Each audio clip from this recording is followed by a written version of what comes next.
Guys, the depth queen स्वागत करती है अपने डार्क डेप्थ वर्ल्ड में। और आज का जो मेरा वीडियो है वो है 1985 में आई हुई मूवी साहिब के बारे में। साहिब एक बंगाली फिल्म की रीमेक थी जिसमें अनिल कपूर, अमृता सिंह मुख्य किरदारों में थे। उत्पल दत्त, राखी गुलजार, बिस्वजीत और बहुत सारे अन्य अच्छे अच्छे कलाकार। इस फिल्म में कहा जाता है कि ये एक छोटा सा चाइल्ड आर्टिस्ट रोल था आप लोगों की प्यारी अनुपमा यानी कि रूपाली गांगुली का। उसकी सबसे बड़ी वजह ये है कि ये मूवी के जो डायरेक्टर हैं वो हैं अनिल गांगुली, जो कि रूपाली गांगुली जो आप सबकी प्यारी अनुपमा है उनके फादर साहब थे।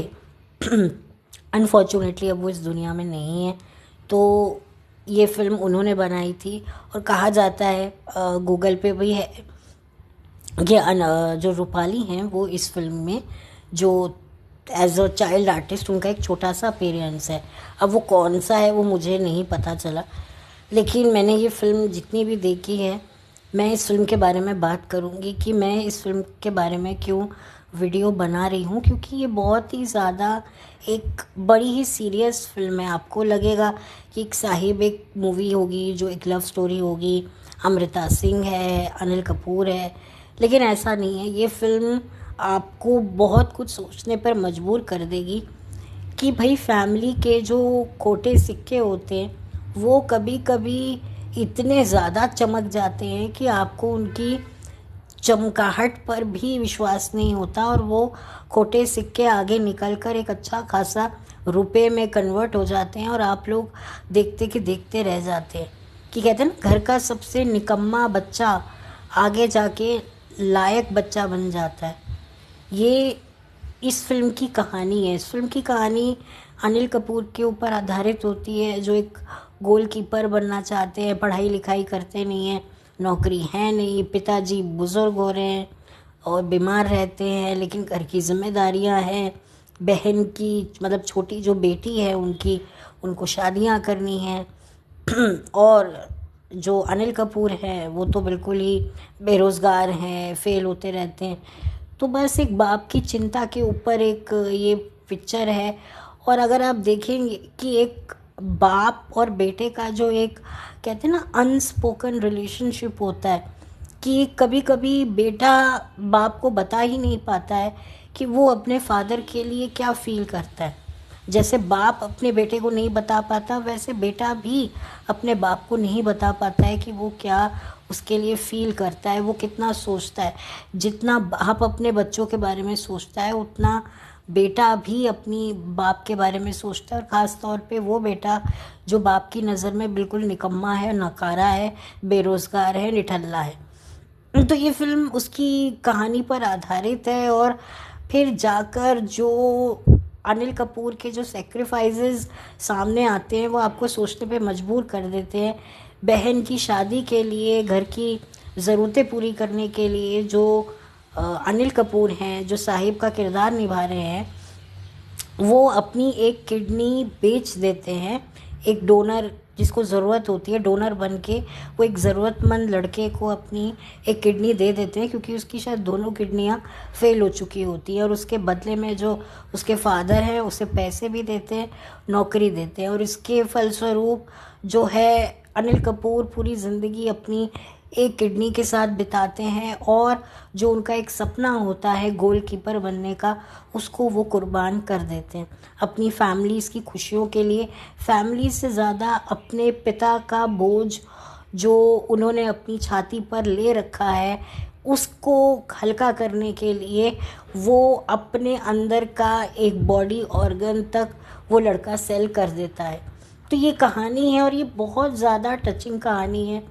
इस फिल्म में आपको बहुत कुछ देखने को मिलेगा कि हम अक्सर देखते हैं कि लड़कियां जो होती हैं, बेटियां घर चलाने के लिए बहुत कुछ करती हैं, सेक्रीफाइसेस करती हैं। बहुत सारे सीरियल आपने लड़कियों पे बनते हुए देखे हैं, बहुत सारी फिल्में भी विमेन सेंट्रिक बनते हुए देखी हैं जहाँ पर एक लड़की बहुत कुछ त्याग करती है अपनी फैमिली को स्टैंड करने के लिए। यहाँ पर दिखाया गया है एक लड़के को जो कहने को कुछ नहीं होता, लेकिन ऐसा कुछ कर जाता है वो, जो सारे लोगों को सोचने पर मजबूर कर देता है कि ये ऐसा कैसे कर गया, ये तो हमें पता ही नहीं चला या हमने इससे उम्मीद नहीं की थी। कभी क्यों लोग कहते हैं कि भाई उम्मीदें मत रखो, क्योंकि जब किसी से आप उम्मीद नहीं करते और वही इंसान आपकी एक ऐसी उम्मीद पूरी कर देता है जो आपको कभी लगता ही नहीं कि पूरी होगी, तो वो जो खुशी होती है ना, वो एक अलग किस्म की होती है।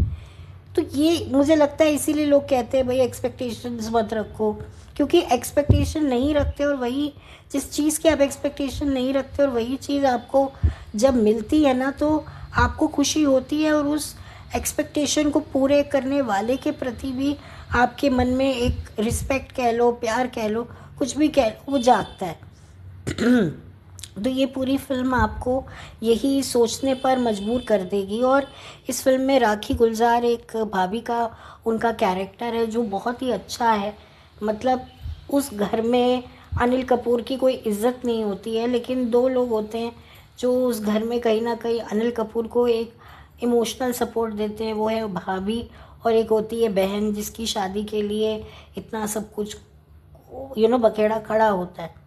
तो ये पूरी की पूरी आपको फिल्म जो है बांधे रखेगी। अमृता सिंह इसमें काफ़ी बोल्ड गर्लफ्रेंड का किरदार निभा रही हैं, जो मतलब पूरे बेबाकी से अनिल कपूर के पीछे पड़ी रहती हैं और अनिल कपूर के हर डिफ़िकल्ट टाइम्स में उसी तरह खड़ी रहती हैं। जब वो उनके अच्छे टाइम चल रहा होता था अनिल कपूर का, उस वक्त उनके साथ खड़ी होती थी।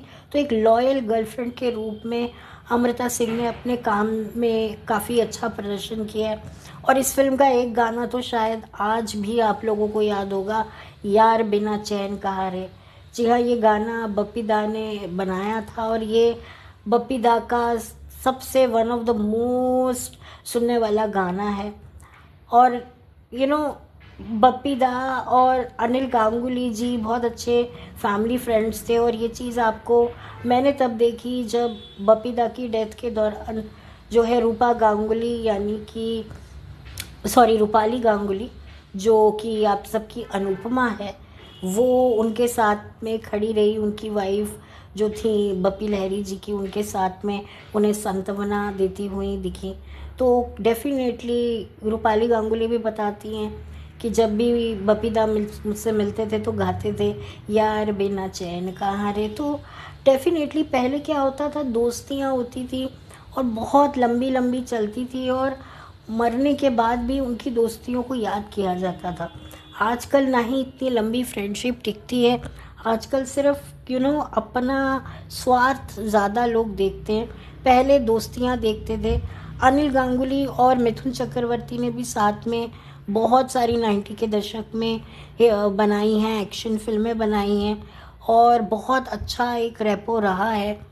क्योंकि ऊटी में जो मिथुन के शायद काफ़ी सारे होटल्स हैं, ऐसा मैंने सुना था, आई होप मैं सही हूँ। तो वहाँ पर वो लोग शूटिंग भी करते थे और बहुत ज़्यादा जो है फिल्में बहुत आती थी, हम देखते थे एड्स वगैरह मिथुन की।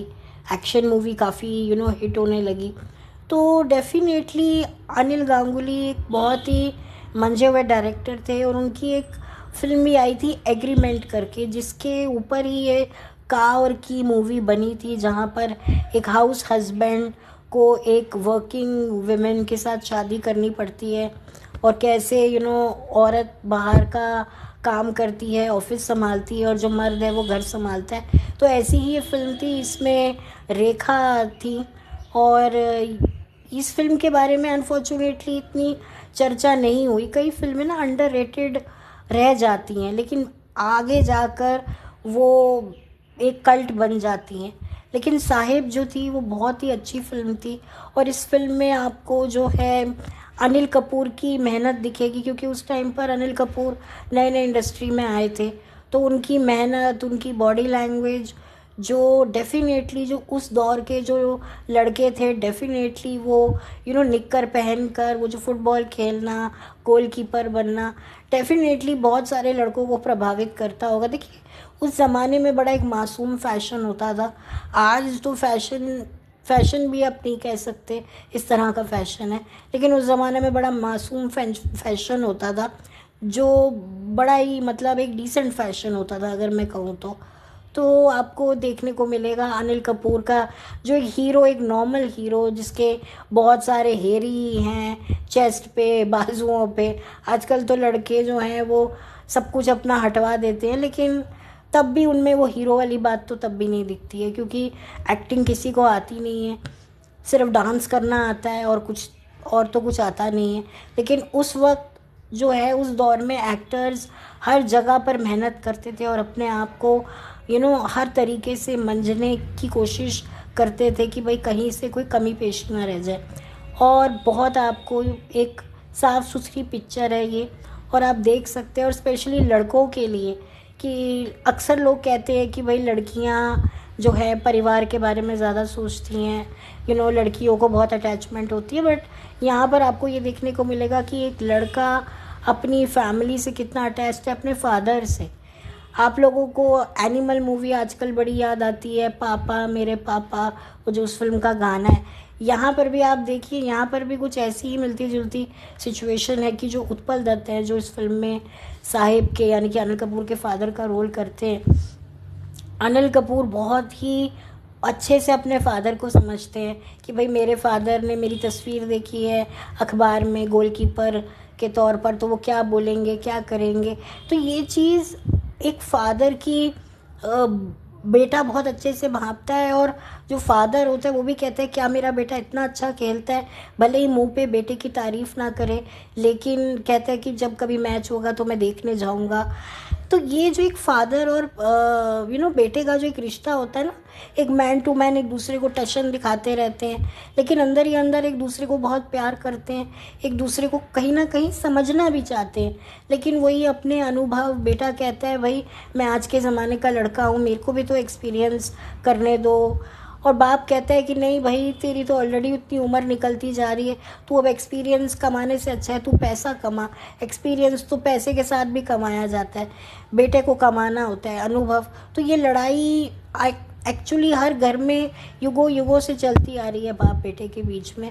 लेकिन एक बाप बेटे का एक खूबसूरत रिलेशन आपको देखने को मिलेगा, जहाँ अपने पिता का बोझ करने के लिए जो बेटा जो है वो आउट ऑफ द बॉक्स जाके चला जाएगा, और बाप को भी दंग करके रख दिया कि भाई मेरा बेटा इस हद तक जा सकता है जिसको मैं निकम्मा नकारा समझता था। तो ये बड़ी ही दिल को छूने वाली फिल्म है, और आप लोग डेफिनेटली इसको देख सकते हैं, यूट्यूब पे बहुत ही इजीली अवेलेबल है। और आप ये फिल्म देखते देखते उस एरा को, 80s के एरा को भी देख सकते हैं कि किस तरह की कोरियोग्राफी होती थी, किस तरह का म्यूज़िक होता था, किस तरह का डांस होता था, किस तरह का फैशन होता था, क्या से क्या होता था, क्या क्या वहाँ पर चलता था। तो आपको उस एरा में जाने का भी मौका मिलेगा। तो डेफिनेटली 80s का जो एरा था वो बड़ा डिफरेंट और एक कहते हैं ना एक एक्सपेरिमेंटल एरा था, जिसमें आपको चीज़ें बदल रही थी। और 90s में तो आते आते काफ़ी कुछ बदल गया, लेकिन 80s का दौर काफ़ी एक्सपेरिमेंटल था। आर्ट फिल्में भी आ रही थी, धीरे धीरे आर्ट फिल्मों का भी चलन हो रहा था। तो I think you must watch this movie. आप लोग बोर नहीं होंगे, फैमिली ड्रामा भी है, और भाभीियों का जो होता है ना, एक देवर के साथ में जो एक रिलेशन होता है कॉम्प्लिकेटेड, कहीं पर एक जगह आपको भाभी माँ का रूप देखने को मिलती है, और कहीं पर भाभी जो है वो पिशाचिन का रूप देखने को मिलती है। तो ये भी आपको देखने को मिलेगा, और उस एरा में आपको झांकने का एक मौका मिलेगा। और ये सबसे बड़ी चीज़ आपको सीखने को मिलेगी कि अगर आप राइट टाइम पे एटलीस्ट कमाने नहीं लगोगे, तो कोई भी कितना भी अच्छा भाई हो, भाभियाँ हो, कुछ भी हो, एक टाइम बाद आप सब पर बोझ बनने लगोगे। हाँ, अगर आप उस लायक ही नहीं हो then it's a different thing. लेकिन अगर आप लायक हो, आपके हाथ पैर सलामत है, उसके बावजूद भी अगर आप कुछ करते नहीं हो ना, तो फिर आपकी बिल्कुल भी कदर नहीं है। तो यहाँ पर आपको ये चीज़ इस फिल्म में बहुत अच्छे से देखने को मिलेगी कि भाई बाप कहता है कि भाई जब तक मैं ज़िंदा हूँ तब तक ठीक है, मेरे बाद क्या, जीते जी मैं अपनी बेटी की शादी कर जाऊँ, मेरे बाद कौन बेटी की शादी पे पैसा लगाएगा, कौन बेटी को अच्छे से विदा करेगा, कौन गहने कौन उसके लिए करेगा, जो भी है मैं खुद करूँगा, इसके लिए मुझे घर बेचना पड़े। और एक टाइम तो ऐसा होता है कि बाप अपनी किडनी बेचने को तैयार हो जाता है, लेकिन बाप को ना पता चल के बिना बताए जो है अनिल कपूर अपनी एक किडनी दे देता है। तो ये बहुत बड़ी बात होती है कि अपने सपने को, जिसका सपना होता है गोलकीपर बनने का, उसमें टैलेंट भी होता है, प्रतिभा भी होती है, लेकिन अपने फादर के लिए वो वो जो त्याग करता है वो काफ़ी काबिल तारीफ़ है। हम लोग बोलते तो हैं कि भाई बच्चे आजकल के ऐसे हैं ऐसे हैं, लेकिन कुछ अच्छी औलादें भी होती हैं जो मतलब श्रवण कुमार के जितनी ही बहुत कुछ करने को उतारू होती हैं। हमको एक श्रवण कुमार दिखाई देता है, लेकिन बहुत सारी और भी औलादें हैं जो शायद श्रवण कुमार ने तो अपने विकलांग माँ बाप को जो है, जिनको नज़र नहीं आता था, तीर्थ यात्रा करवाई। और कुछ ऐसे भी बच्चे होते हैं जो अपने माँ बाप को मतलब एक कहते हैं ना कि एक पीसफुल जो भी ज़िंदगी बची हुई है उनकी, उसको पीसफुल बनाने के लिए अपने सपने, अपनी खुशियाँ सबको कुर्बान कर देते। तो ऐसे भी बच्चे होते हैं। बट वही वाली बात है कि हर बार बच्चे बुरे नहीं होते। बच्चे बहुत माँ बाप से प्यार करते हैं, वो बहुत कुछ करना चाहते हैं माँ बाप के लिए, वो भी समझते हैं, लेकिन उनको मौका नहीं मिलता, उनकी किस्मत साथ नहीं देती। प्लस प्रॉब्लम ये होती है कि वो अपने माँ बाप के एग्जैक्टली लाइफ को कॉपी नहीं करना चाहते कि भाई हमारे माँ बाप ने इतनी एज में शादी कर ली, इतनी एज में बच्चा कर लिया, तो हम भी एग्जैक्टली वही करेंगे। तो यहाँ से तनातनी शुरू होती है, क्योंकि बाप चाहता है कि भाई जो भी मैंने किया है वो मेरा बेटा भी वही करे। अगर वो वही करेगा तो ही उसको तरक्की मिलेगी, अगर वो कुछ अलग करेगा तो तरक्की नहीं मिलेगी। हाँ, बशर्ते अगर बाप को ये पता हो कि हाँ ये कर रहा है, अगर बाप को कॉन्फिडेंस है कि हाँ भाई इसने जो लाइन पकड़ी है भले अपनी है और इसमें अच्छा पैसा आ रहा है, तो शायद एक अलग बात है। लेकिन जब तक बाप कॉन्फिडेंट नहीं होता, वो बच्चे के कॉन्फिडेंट करियर को कभी भी सपोर्ट नहीं कर पाता। वो चुपचाप ज़रूर रहता है, लेकिन अंदर ही अंदर वो कहता है कि यार ये छोड़ दे तो अच्छा है, ये क्या लग रहा है, ये क्या क्या करने गया है, यहाँ कोई काम है, कितना कमाता है, मैं ही तो पैसा दे रहा हूँ, मैं ही तो इसके बैंक में पैसा भर रहा हूँ, इसलिए तो ये जाकर नौकरी कर रहा है, नहीं तो नौकरी भी ना करने जा सके और मुझको ही कह रहा है, मेरी ही एक्सपेक्टेशन को ये डिनाई कर रहा है। तो यहाँ पर बात आ जाती है। तो वही बात है। और उधर बेटा भी कहता है कि भाई मैं एक अपनी पहचान बनाना चाहता हूँ, मैं एक आज़ादी चाहता हूँ, मैं अपने आप को परखना चाहता हूँ कि मैं जब अपने परिवार से दूर जाता हूँ तो क्या मैं खुद को संभाल सकता हूँ, नहीं संभाल सकता हूँ, मैं खुद को आजमाऊँगा कैसे। जब तक मैं आपके अंडर रहूँगा तो सिर्फ मैं आपकी सुनूंगा, और जब मैं बाहर निकलूँगा तो मैं दुनिया की सुनूंगा, और शायद जब मैं दुनिया की सुनूंगा तो शायद आपकी ज़्यादा कद्र करने लगूंगा, आपके शब्दों को शायद मैं ज़्यादा अच्छे से समझूंगा। क्योंकि ये इतिहास गवाह है कि जब तक हम किसी से दूर नहीं जाते ना, उसकी कमी, उसकी कद्र हमें पता नहीं चलती। अब आप देखेंगे कितने लोग होते हैं जब तक ज़िंदा होते हैं कोई उनको पूछता नहीं है, जैसे ही वो दुनिया से जाते हैं पता नहीं वो उनके फ़ैन भी बन जाते हैं, क्या क्या बन जाते हैं। तो ये एक रियलिटी होती है। तो कहते हैं ना, हाथी जिंदा होता है लाख का और मर जाता है तो 1.25 लाख का। ये कहावतें जो हैं वो सच्ची हैं। तो इस फिल्म में भी आपको यही देखने को मिलेगा, और बहुत ही मतलब बेहतरीन ये फिल्म है। और अनिल कपूर तो हैं ही ज़बरदस्त एक्टर, एक्टिंग में तो अनिल कपूर का कोई मुकाबला नहीं है, और डेफिनेटली उन्होंने मेहनत तो की है। और आज भी उनका जो काम है, भले ही असल ज़िंदगी में वो क्या है क्या नहीं है, that is a different thing, but एक एक्टर के रूप में तो वो काफ़ी अच्छे हैं और काफ़ी उन्होंने अपने आप को मेंटेन किया हुआ है। एंड ये सबसे अच्छी बात है कि भाई सक्सेस को उन्होंने जो है वो अपनी हेल्थ में घोल कर नहीं पी लिया है, क्योंकि कई लोगों को जब सक्सेस मिलती है तो वो अपनी हेल्थ पहले ख़राब कर लेते हैं। तो ये एक बात है, बाकी तो जो है सो है। सो डेफिनेटली आप ये फिल्म देखिए, एंजॉय कीजिए। अमृता सिंह का काम देखिए। अमृता सिंह ने और अनिल कपूर ने भी काफ़ी फिल्मों में काम किया है, जैसे चमेली की शादी में भी काम किया है, तो बहुत अच्छी अच्छी फिल्मों में काम किया है। और अमृता एक एक्ट्रेस तो बहुत अच्छी रही हैं, बट वही बात है कि खैर सबका टाइम होता है, एक्ट्रेसेस के पास कम टाइम होता है, और आई थिंक एक्टर्स के पास वो टाइम थोड़ा ज़्यादा होता है, इसलिए वो इतनी उम्र दराज होने के बावजूद भी वो काफ़ी उछल कूद और वो करते हैं, और कई लोग उनको अप्रिशिएट भी करते हैं। वो बात अलग है कि अब पब्लिक भी समझ गई है। लेकिन यस, कुछ अभी इंडस्ट्री में लोग हैं जो वाकई अपनी उम्र के साथ साथ अपने काम को भी ऊंचा उठा रहे हैं, और अनिल कपूर डेफिनेटली उन्होंने वक्त के साथ खुद को ढाला, कैरेक्टर रोल्स किए, सपोर्टिंग रोल्स किए, कॉमेडी भी की, सब कुछ किया अनिल कपूर ने, और उन्होंने अपनी वर्सेटैलिटी दिखाई है। सो डेफिनेटली ये फिल्म आप देखिएगा।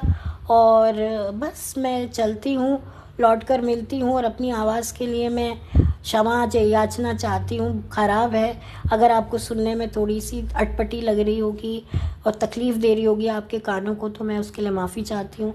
आई होप कि जो मेरा अगला वीडियो हो उसमें मेरी आवाज़ आपको बेहतर मिले, मैं जल्द से जल्द रिकवर कर सकूँ, क्योंकि मुझे मन था कि मैं इस फिल्म के बारे में भी बात करूँ। तो चलती हूँ, लौट कर मिलती हूँ। Bye, take care, thank you, bye.